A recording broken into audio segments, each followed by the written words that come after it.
Sampai saat ini Israel masih terus-menerus menggempur Palestina.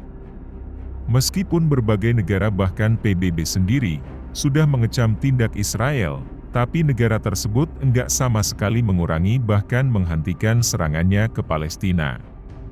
Karena tindakannya ini, Iran yang sudah sangat geram, akhirnya berkoordinasi dengan pasukan pembela Palestina untuk bekerja sama mengerahkan pasukan elit mereka dalam serangan balasan. Gimana jadinya jika pasukan elit Indonesia juga dilibatkan dalam serangan balasan itu? Salah satu opsi pasukan elit yang mungkin bisa dikerahkan ke Palestina adalah Komando Pasukan Khusus atau yang lebih dikenal dengan nama Kopassus.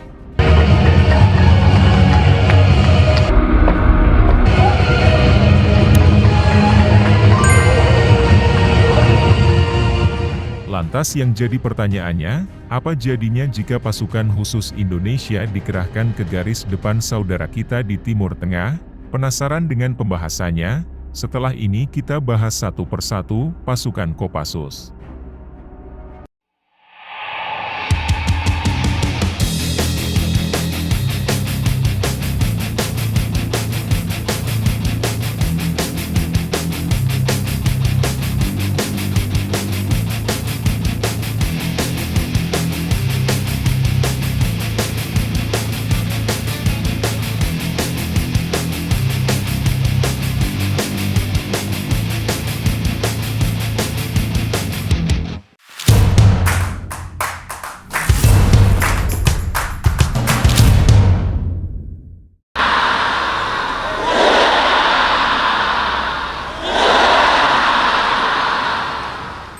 Pasukan Kopassus sendiri sejatinya bagian dari TNI Angkatan Darat yang memiliki kemampuan untuk bergerak cepat di medan pertempuran, menembak dengan tepat, pengintaian dan juga anti-teror.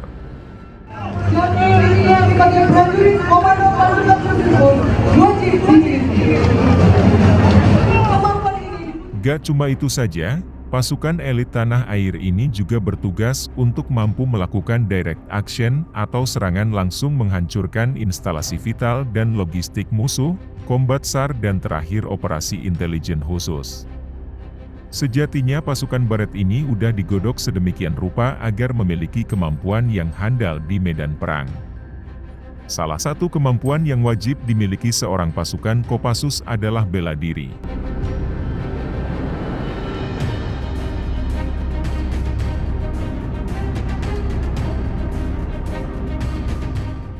Soalnya pasukan ini diakui memiliki kemampuan bela diri yang sangat hebat, itu karena para pasukan Kopassus terus-menerus diasah dengan latihan yang berat.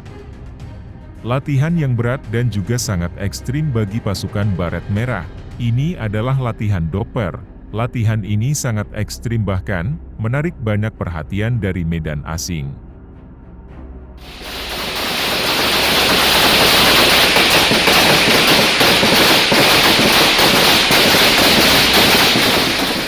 Saking mengerikannya, makanya nggak heran jika pasukan Kopassus kita punya mental sekuat baja. Dengan mental yang berani, pasukan ini beberapa kali dikerahkan dalam misi darurat. Tak cuman itu saja, dengan latihan khusus, pasukan elit tanah air juga akan memanfaatkan meriam Smoothbore berukuran kaliber 120 mm, yang bisa menembus baja setebal 560 mm dari jarak 2 km, apalagi para pasukan Kopassus juga pastinya memanfaatkan dua senjata mesin yang dibawa oleh Leopard 2. Ini sementara di matra lautnya, Indonesia pun punya pasukan elit khusus bernama Detasemen Jala Mangkara atau lebih dikenal dengan nama Denjaka.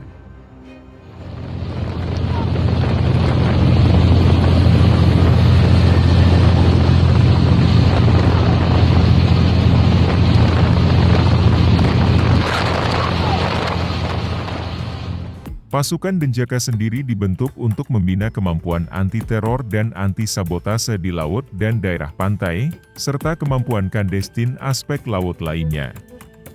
Mereka ditugaskan untuk mencegah dan menindak berbagai aksi teror secara cepat dan efektif dengan menghindari sedikit mungkin korban jiwa.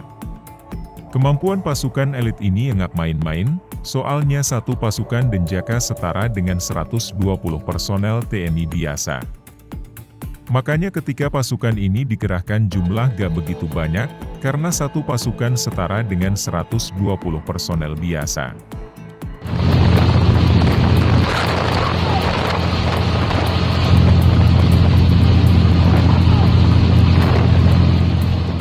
Itu karena pasukan ini diseleksi secara ketat dan digembleng dalam pelatihan yang sangat-sangat berat. Disebutkan kalau pasukan Denjaka sejati berasal dari pasukan Kopaska dan juga Yontaifit yang sudah diseleksi. Jadinya gak sembarangan yang bisa menjadi pasukan Denjaka. Para pasukan Baret Ungu ini juga dituntut untuk memiliki kemampuan dengan IQ tinggi.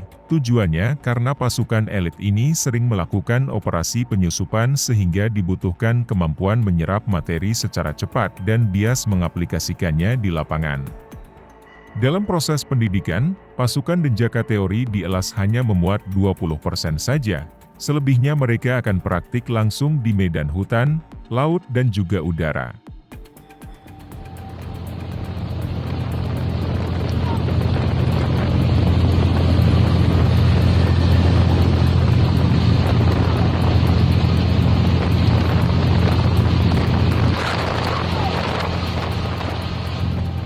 Karena itu, prajurit Denjaka harus memiliki kemampuan teori dan praktik yang lebih untuk mensukseskan misi.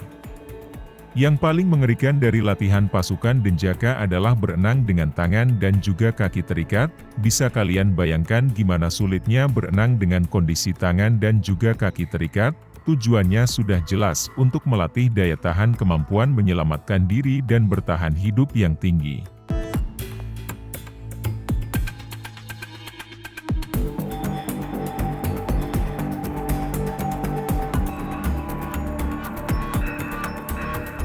Sehingga, bila pasukan Baret Ungu ini dihadapkan situasi sulit di tengah laut, mereka bias mengatasinya.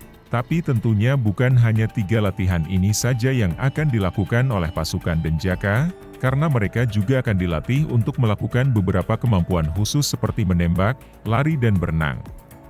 Peningkatan kemampuan bela diri, penguasaan taktis dan teknik penetrasi rahasia, darat, laut, dan udara. Jadi wajar saja, kemampuannya setara dengan 120 personel TNI biasa.